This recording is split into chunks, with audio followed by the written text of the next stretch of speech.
The banking Guru channel में आपका स्वागत है। यस बैंक के सितंबर 25 क्वार्टर के जो रिजल्ट्स आज डिक्लेयर हुए हैं उन्हें एनालाइज करते हैं।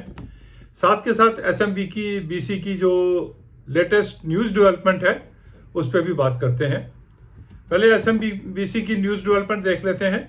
What they have said after taking 24.99 का stake in Yes Bank, now they are saying we will not go for any further stake.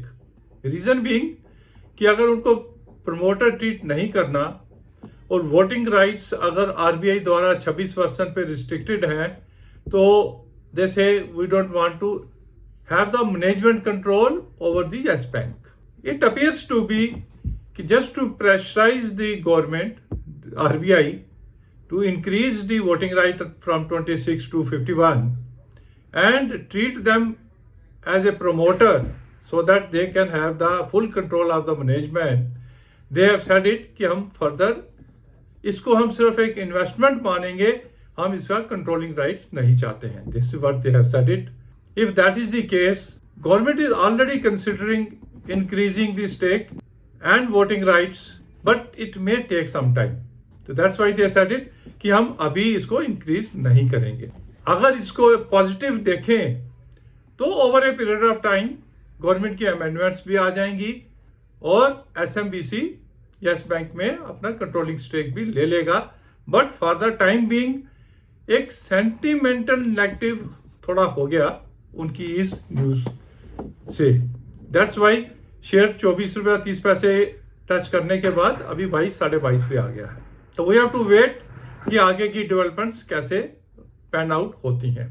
अब देखते हैं कि जो सितंबर क्वार्टर के रिजल्ट्स हैं वो इन्होंने कैसे डिक्लेयर किए हैं। एट द आउटसाइड अगर देखें तो रिजल्ट्स कुछ अच्छे नहीं दिख रहे हैं और अगर थोड़ा और डीप जाके देखेंगे except for the treasury income जो 647 करोड़ से कम हुई है, बाकी सारी फिगर्स जो है थोड़ा ठीक ठाक है। फिगर्स देख लेते हैं फिर फर्दर डिस्कस करते हैं। इनकम इंटरेस्ट इनकम 2.85% से इनकी कम हो गई। Other income which includes our treasury income 6% से कम हुई और टोटल इनकम 3.47 से कम हो गई। But at the same time they have full control on the expenditure side also.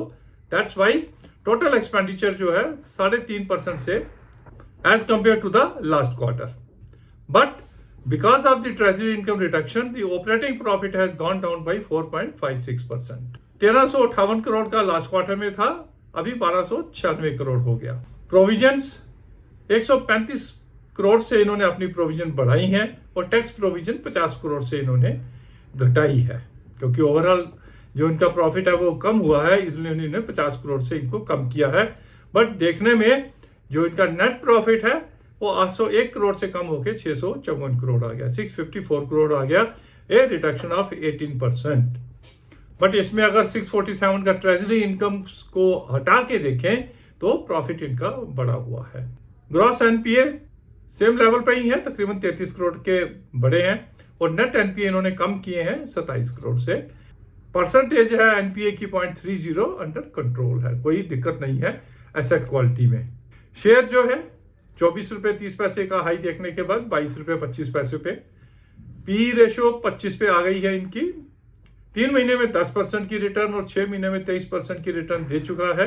Yes bank की आगे की चाल डिपेंड करेगी कि दिसंबर और मार्च क्वार्टर के फिगर्स कैसे आते हैं, विच वी एक्सपेक्ट अच्छे ही आने चाहिए। तो इसके लिए अगर आपने 18 रुपए 21 रुपए पे लिया हुआ है तो 22 रुपए पे भी आप इसमें से निकल सकते हैं और अगर आपका हाई लेवल का लिया हुआ है तो इसमें बने रहें, वेट करें दिसंबर और मार्च क्वार्टर में अच्छे रिजल्ट आने की और शेयर जो है ये अपना 24 रुपए 30 पैसे का जो 52 वीक हाई बनाया है उसको क्रॉस करने। All the best for investing in Yes bank.